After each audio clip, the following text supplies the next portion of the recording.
मेरा पिछले वीडियो में मैंने दिखाया था एक पीओबी डिस्प्ले को किस तरह से बनाते हैं एक आर्डिनो के मदद से और कुछ एलईडी के मदद से किस तरह से हम लोग को नाम प्रिंट करते हैं उसके ऊपर। इस वीडियो में हम लोग देखेंगे एक पीओबी डिस्प्ले का पीछे का कॉन्सेप्ट क्या है, किस तरह से वो काम करता है।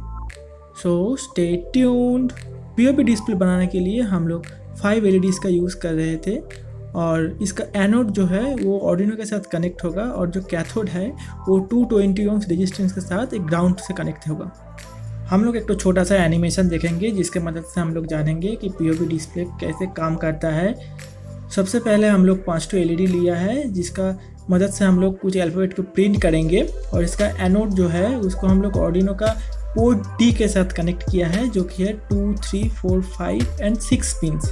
एंड इसका जो कैथोड है वो हम लोग ग्राउंड के साथ कनेक्ट कर दिया है। आर्डिनो प्रो मिनी में कुछ पोर्ट होता है, port B, port C and port D. हर एक पोर्ट 8 बिट का होता है। हम लोग यहाँ पे पोर्ट डी को यूज़ कर रहे हैं एलईडी को ऑन ऑफ करने के लिए। इस वीडियो में हम लोग डिजिटल राइट फंक्शन का यूज़ नहीं करेंगे क्योंकि उसका स्पीड बहुत ही स्लो है, तो उसके जगह पे हम लोग पोर्ट मैनिपुलेशन यूज़ करेंगे एलईडी को ऑन ऑफ करने के लिए, जिसका स्पीड बहुत ज़्यादा होता है डिजिटल राइट फंक्शन से। तो चलिए देखते हैं। फिलहाल के लिए मान लेते हैं हम लोग अल्फ़ाबेट ए को प्रिंट करना चाहते हैं 45 डिग्री एंगल से। ये एंगल किस तरह से कैलकुलेट होगा वो हम लोग कुछ देर बाद इस वीडियो में देखेंगे। तो अगर हम लोग 5 एलईडी को यूज़ करना चाहते हैं कि कुछ भी प्रिंट करने के लिए, तो इसका लेफ्ट साइड में आप इसका मैट्रिक्स पैटर्न को देख सकते हैं। जब पीसीबी 45 डिग्री पोजीशन में होगा, कॉलम 1 की तरह नीचे वाला 3 एलईडी ऑन होगा, बाकी सारा ऑफ होगा। जब ये घूम के इसका नेक्स्ट स्टेप में आएगा तब ये सेकेंड एंड थर्ड वाला एलईडी ऑन होगा, बाकी सारा एलईडी ऑफ होगा। इसी तरह से थर्ड स्टेप में भी फर्स्ट और थर्ड एलईडी ऑन होगा, जिस तरह से मैट्रिक्स में आप लोगों को दिख रहा है। ये प्रोसेस तब तक कंटिन्यू होता जाएगा जब तक 5 स्टेप ना हो जाए।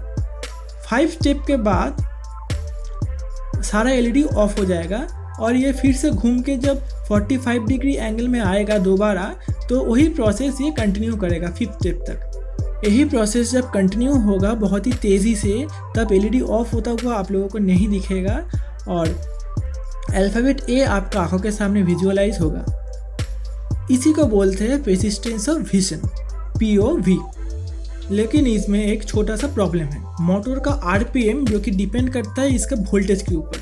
अगर वोल्टेज थोड़ा सा भी डिफ्लेक्ट करेगा तो इसका RPM चेंज हो जाएगा, और अगर RPM चेंज हो गया तो इसका हम लोग जो एंगल कैलकुलेट किए थे वो एंगल भी चेंज हो जाएगा। मतलब एंगल का जो टाइम कैलकुलेट किए थे वो टाइम भी चेंज हो जाएगा क्योंकि इसका RPM चेंज हो जा रहा है। तो इसके लिए इसके ऊपर जो अल्फ़ाबेट प्रिंट होगा वो भी इसके साथ धीरे धीरे घूमता हुआ नजर आएगा, कहीं एक जगह पे स्थिर होता हुआ हमको नज़र नहीं आएगा। तो इसी प्रॉब्लम को सॉल्व करने के लिए हम लोग यूज़ कर रहे हैं एक तो IR सेंसर और ऑब्स्टेकल्स। जब IR सेंसर ऑब्स्टेकल्स को डिटेक्ट करेगा ये इंटरप्ट को जनरेट करेगा और हमारे प्रोग्राम के अंदर एक तो टाइमर हम लोग ऑन करेंगे मिलीस या तो माइक्रोस। फिर ये पूरा 360 डिग्री घूमने के बाद जब फिर से इंटरप्ट को जनरेट करेगा, तब इसका टाइमर के मदद से हम लोग जान जाएंगे इसका एक बार घूमने के लिए कितना टाइम चाहिए। तो अभी अगर हम लोगों को 360 डिग्री घूमने के लिए टाइम रिक्वायर्ड मिल गया, तो इसका पर डिग्री ऑफ एंगल मतलब 1 डिग्री घूमने के लिए कितना टाइम चाहिए हम लोग को सिंपली मिल जाएगा 360 से डिवाइड करने से टोटल टाइम को। तो उसी को हम लोग इस प्रोग्राम में करेंगे। यही था इसका बेसिक कॉन्सेप्ट। तो अभी इसको देखते हैं किस तरह से इसको हम लोग बनाते हैं।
IR सेंसर जो कि ऑब्स्टेकल्स को डिटेक्ट करेगा और इंटरप्ट को जेनरेट करेगा माइक्रो कंट्रोलर के लिए, जो कि मैं सर्किट का पीछे में लगा रहा हूँ।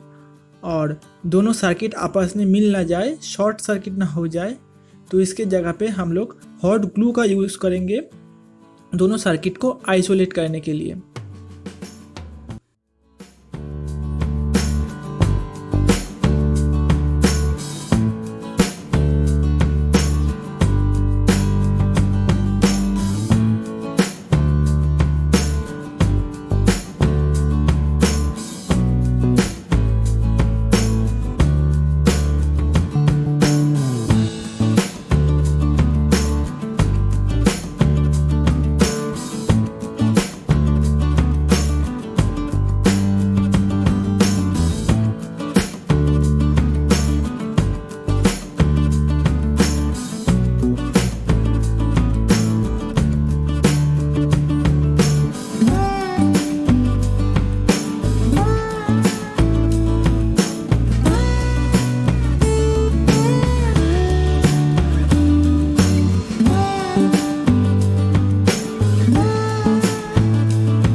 मैं यहाँ पे एक प्लास्टिक बॉक्स का यूज़ कर रहा हूँ ऑब्स्टेकल्स को बनाने के लिए। जब IR सेंसर ये ऑब्स्टेकल्स के पास से गुजरेगा तब ये इंटरप्ट को जनरेट करेगा और उस हिसाब से ये काम करेगा। चलिए अभी देखते हैं इसका प्रोग्राम कैसे करें। चलिए अभी फ़िलहाल हम लोग इसका कोडिंग को देख लेते हैं। तो इस कोडिंग में हम लोग एक स्ट्रेट स्टेबल लाइन को प्रिंट करेंगे 75 डिग्री एंगल में। तो सबसे पहले यहाँ पे कुछ वेरिएबल हमने डिक्लेयर कर दिए हैं। यहाँ पे जो वेरिएबल है वो हमने पिन को कनेक्ट करके रखा है 2, 3, 4, 5 एंड 6। और यहाँ पे जो वेरिएबल है IR बोल के IR A0 पिन से कनेक्टेड है, इसको हम लोग इनपुट डिक्लेयर किए हैं। तो बाकी सारा जो वेरिएबल है उसको अभी जानने की ज़रूरत नहीं है, वो बीच बीच में हम लोग जानेंगे कौन सा वेरिएबल किस लिए है। अब आते हैं वॉइड सेटअप में। तो वॉइड सेटअप में देखिए क्या है, जो LED का पिन था उसको हम लोग आउटपुट डिक्लेयर कर दिए, फिर सीरियल डॉट बिगिन किए सीरियल आउटपुट के लिए, फिर पिन मोड IR पिन को हम लोग इनपुट डिक्लेयर कर दिए जिससे हम लोग इनपुट होगा। ठीक है, यहाँ पे देखिए हम लोग इंटरप्ट के लिए A0 पिन को यूज़ किया है।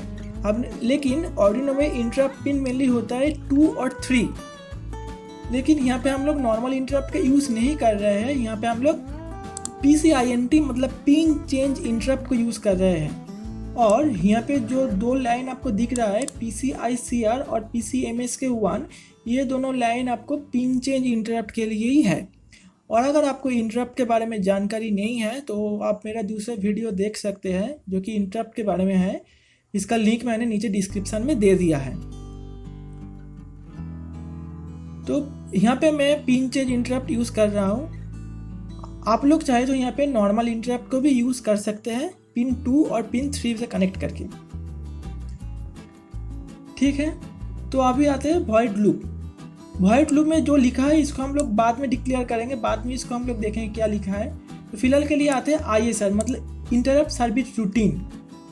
मतलब इंटरप्ट जनरेट होगा, जब भी इंटरप्ट जनरेट होगा ISR फंक्शन के अंदर जो भी लिखा हुआ है ये ऑटोमेटिकली एग्जीक्यूट होगा। यही इंटरप्ट का रूल्स होता है कि वो जहाँ पर भी हो, अगर इंटरप्ट जनरेट होता है तो ISR रूटीन के अंदर, मतलब इंटरप्ट सर्विस रूटीन के फंक्शन के अंदर जो भी लाइन हम लोग लिखे हैं उसको पहले एग्जीक्यूट करना स्टार्ट होगा, फिर ये ख़त्म करके फिर जहाँ से इंटरप्ट हुआ था वहाँ पे वापस जाएगा। तो यहाँ पे देखिए ISR सर्विस रूटीन में क्या लिखा हुआ है। जब भी इंटरप्ट जनरेट होगा सबसे पहले एक तो टाइमर ऑन होगा, जिस टाइमर का वैल्यू हम लोग रोटेशन स्टार्ट बोल के एक वेरिएबल लेंगे, वहाँ पे स्टोर कर देंगे। फिर आते हैं हम लोग इफ पिन C, उसके साथ एक वैल्यू का हम लोग एंड किया है। ये हम लोग इनपुट को चेक करने के लिए है, मतलब पिन चेंज इंटरप्ट जो हम लोग यहाँ पे यूज़ कर रहे हैं वो मेनली 2 टाइम में इंटरप्ट जनरेट होता है, जब वोल्टेज लो से हाई होता है और हाई से लो होता है। लेकिन हमको यहाँ पे एक ही टाइम पे इंटरप्ट को चेक करना है, इसीलिए हम लोग लो से हाई में जब जाएंगे तब भी हम लोग इंटरप्ट को चेक करेंगे, इसीलिए इस लाइन को हम लोग यहाँ पे लिखे हैं।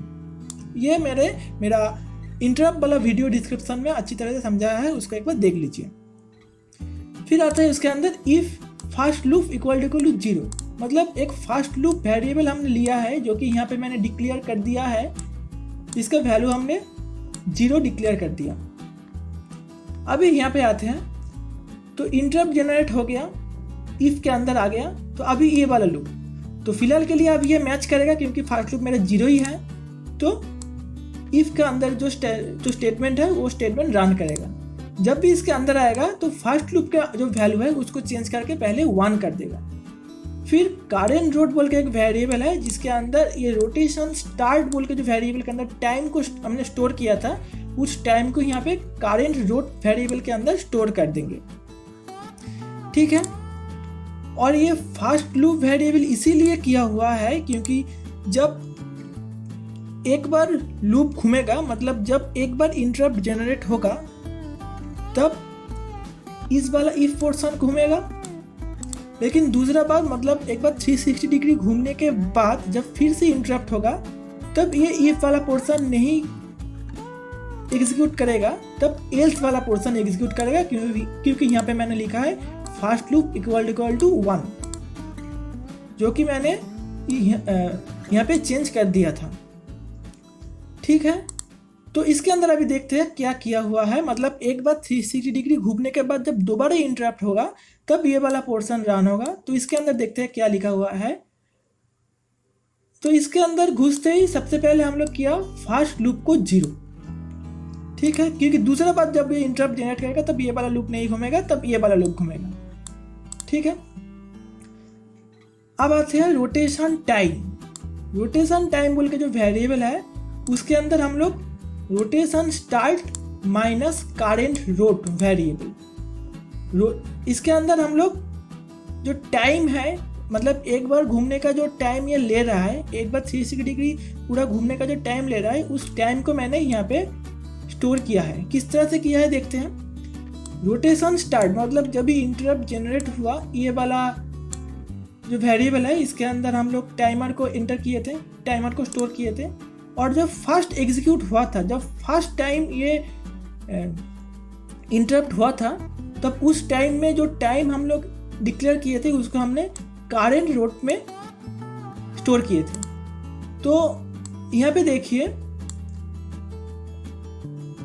रोटेशन स्टार्ट के साथ करेंट रोट को हमने माइनस कर दिए एग्जैक्ट 360 डिग्री घूमने का टाइम को स्टोर करने के लिए। अभी आते हैं टाइम पर डिग्री, मतलब 1 डिग्री अभी मुझे जो मिला है इस लाइन पे वो है 360 डिग्री घूमने का टोटल टाइम कितना लेता है।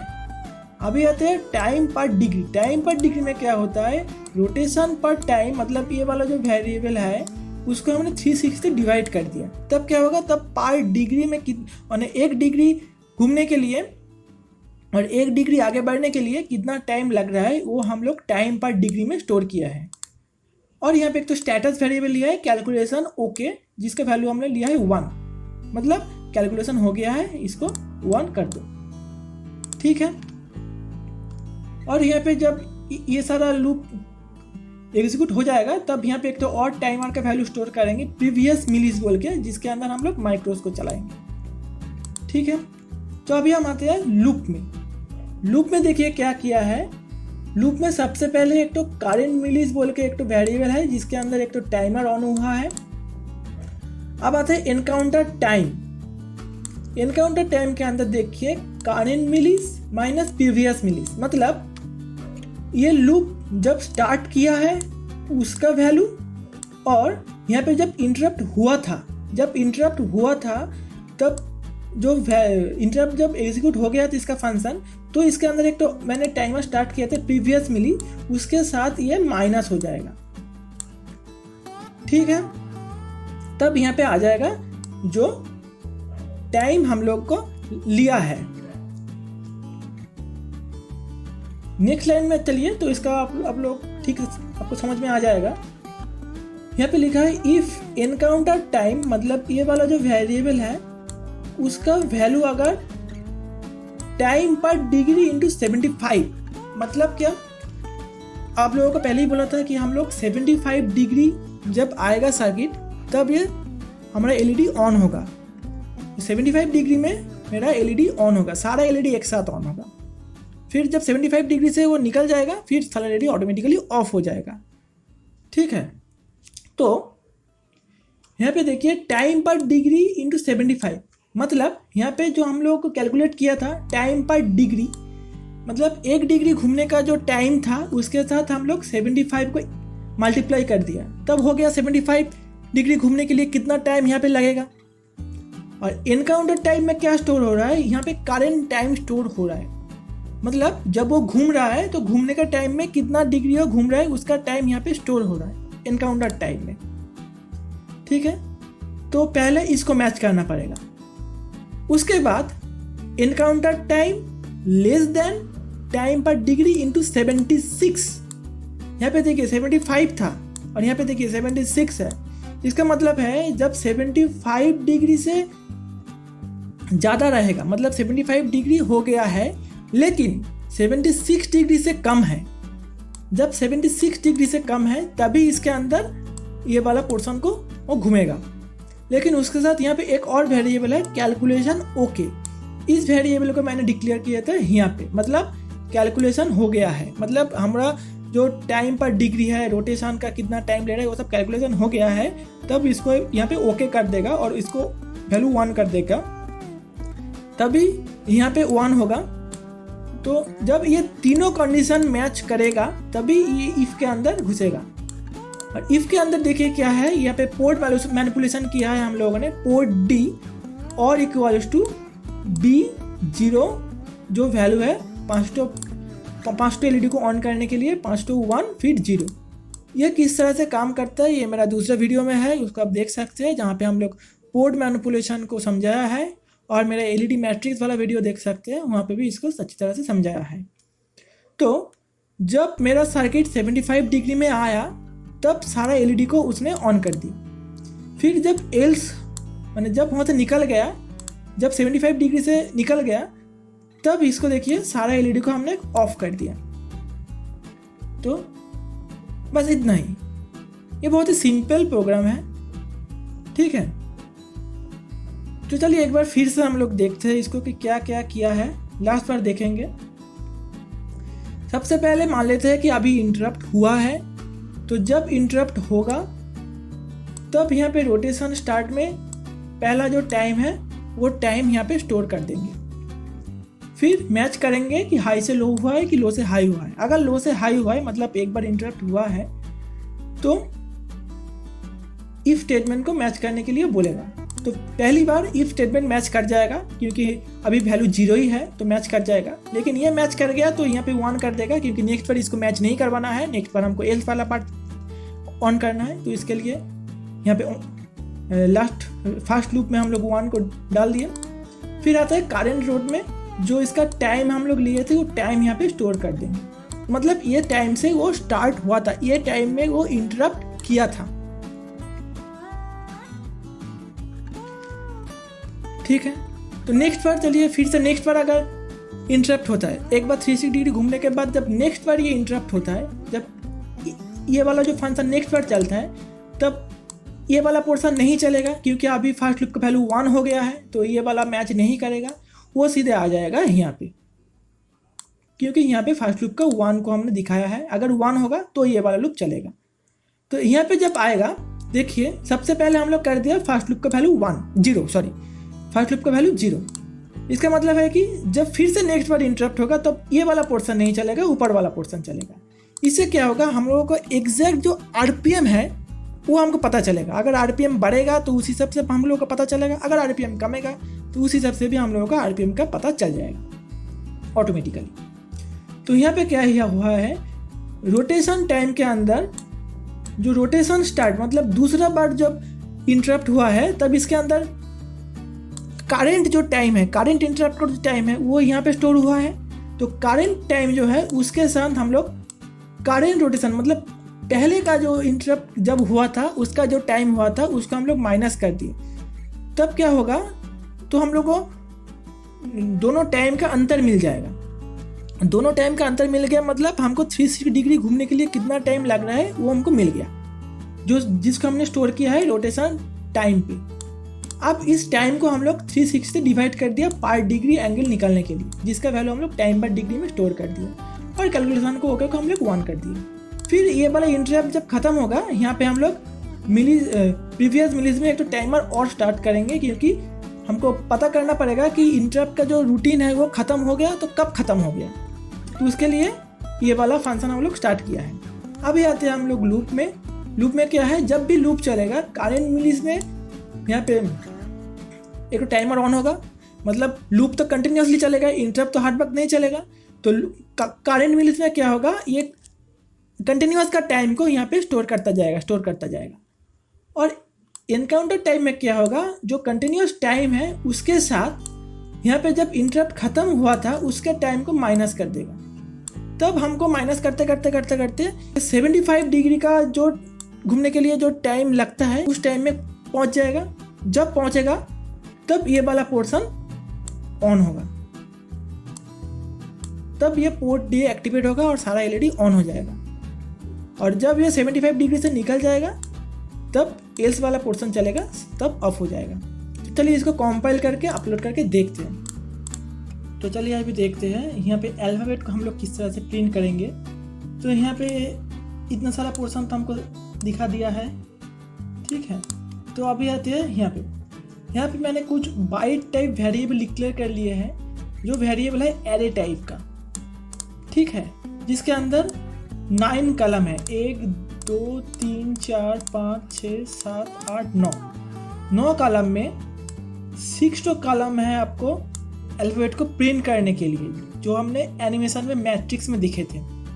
इसको ए को प्रिंट करने के लिए हम लोग यहाँ पे 6 कलम को यूज़ कर रहे थे। वहाँ पे 5 कलम था, मैंने यहाँ पे कुछ अच्छा दिखाने के लिए 6 कलम को यूज़ किया है। फिर एक्स्ट्रा 3 कलम को यूज़ किया है हम लोगों ने 0 को मतलब ऑफ करने के लिए। ये 0 का यूज़ किया है एक कैरेक्टर से दूसरे कैरेक्टर के बीच में स्पेस को देने के लिए। तो इसी तरह से मैंने कुछ वेरिएबल यहाँ पे डिक्लेयर कर दी। उसके बाद आते हैं एक तो फंक्शन हमने लिखा है नेम सिलेक्शन। नेम सिलेक्शन में क्या होगा, इसमें इनपुट चाहिए और पैरामीटर चाहिए कुछ कैरेक्टर, जिसका वैल्यू हम लोग एक्स में स्टोर कर लेंगे। अब इस एक्स को हम लोग मैच करेंगे कि ये एक्स का वैल्यू क्या है। अगर ए होगा तो ये वाला फॉर लूप यानी ये वाला पोर्शन चलेगा, अगर बी होगा तो ये वाला लूप चलेगा, और अगर सी होगा तो ये वाला पोर्शन चलेगा।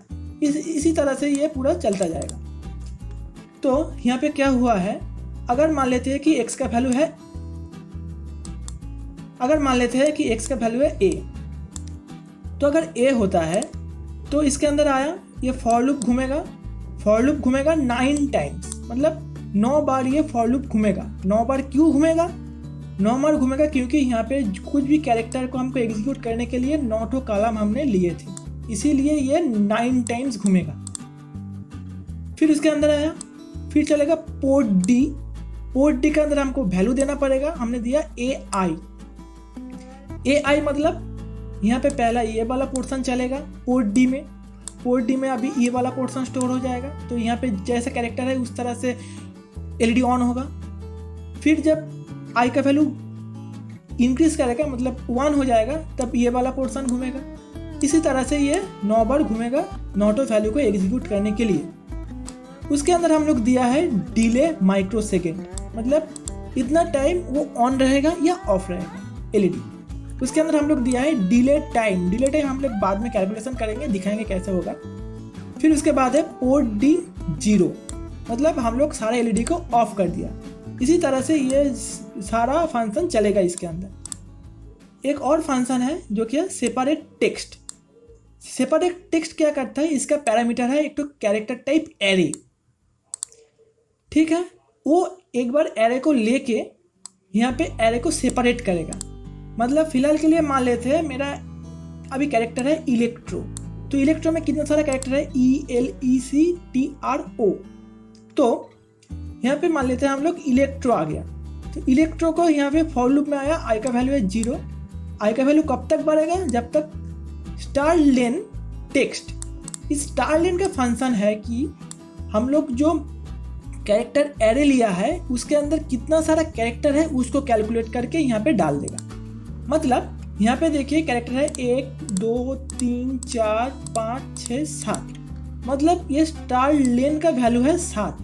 मतलब आई जब तक घूमेगा तब तक घूमेगा जब तक आई का वैल्यू 7 से कम है, 7 से कम है, ठीक है। और आई प्लस प्लस इसके अंदर आएगा। तो नेम सिलेक्शन में, नेम सिलेक्शन मतलब ये वाला फंक्शन का हम लोग कॉल किया है नेम सिलेक्शन। तो नेम सिलेक्शन में आएगा तो टेक्स्ट आई।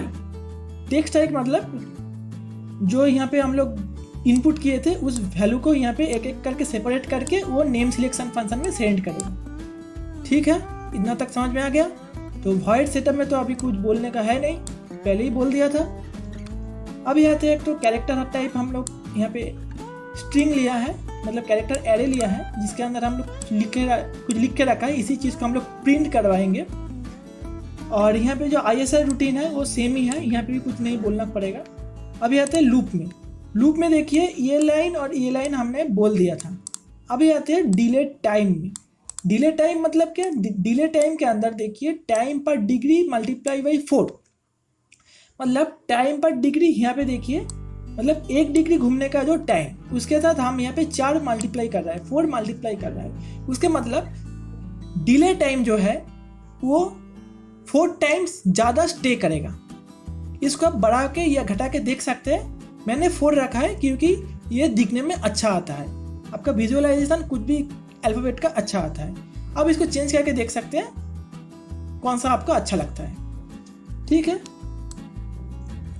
ये इफ स्टेटमेंट तो बोलने का जरूरत है नहीं। उसके अंदर आता है सेपरेट टेक्स्ट।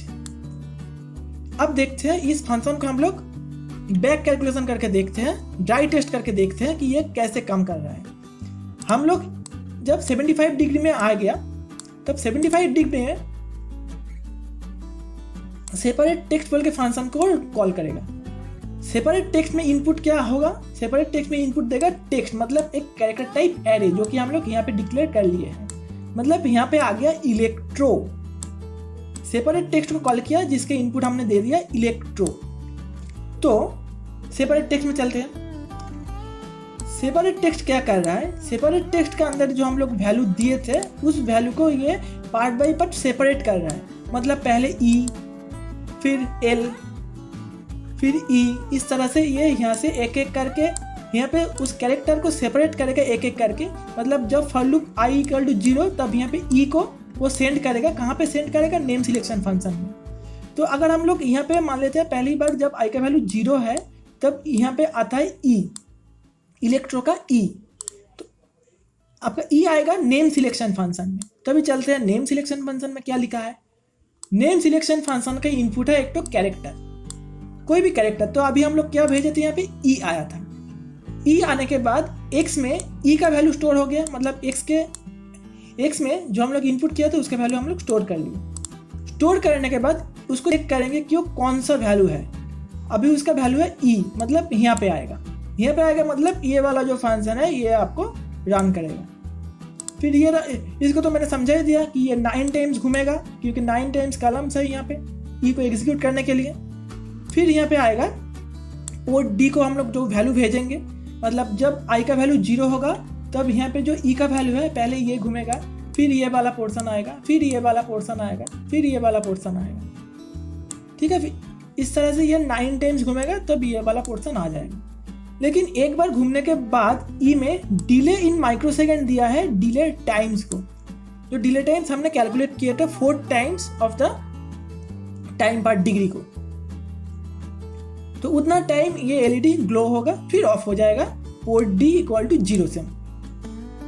ठीक है, इसी तरह से ई को एग्जीक्यूट करने के बाद जब यहाँ पे आएगा एल, क्योंकि आई तो इंक्रीज होगा, आई इंक्रीज होने से यहाँ पे आएगा एल। एल आने के बाद नेम फंक्शन फिर से कॉल करेगा, फिर से अगर नेम फंक्शन कॉल किया तो यहाँ पे आ गया एल, वहाँ से एल आके यहाँ पे भी आ जाएगा एल, तो अभी एक्स का वैल्यू होगा एल, तो यहाँ पे आ गया एल। अभी एल के अंदर ये वाला फंक्शन है, तो ये वाला फंक्शन सेम तरह से एग्जीक्यूट करेगा, फिर एल को वहाँ पे शो करेगा। उसके बाद में फिर आएगा फिर से ई, फिर से ई आएगा तो यहाँ पे फिर से ई आ जाएगा, यहाँ पे फिर से ई आ जाएगा। ई को आने के बाद यहाँ पे फिर से उसको कॉल करेगा, ई को कॉल करने से यहाँ पे ई का जो फंक्शन है वो फिर से कॉल हो जाएगा और ये वाला फंक्शन एग्जीक्यूट होगा। इसी तरह से यहाँ पे जितना सारा कैरेक्टर है वो वन बाई वन एग्जीक्यूट होता जाएगा और इस फंक्शन को कॉल करते हुए पूरा स्ट्रिंग को प्रिंट कर देगा। ठीक है, चलिए इसको अपलोड करके देखते हैं क्या आता है।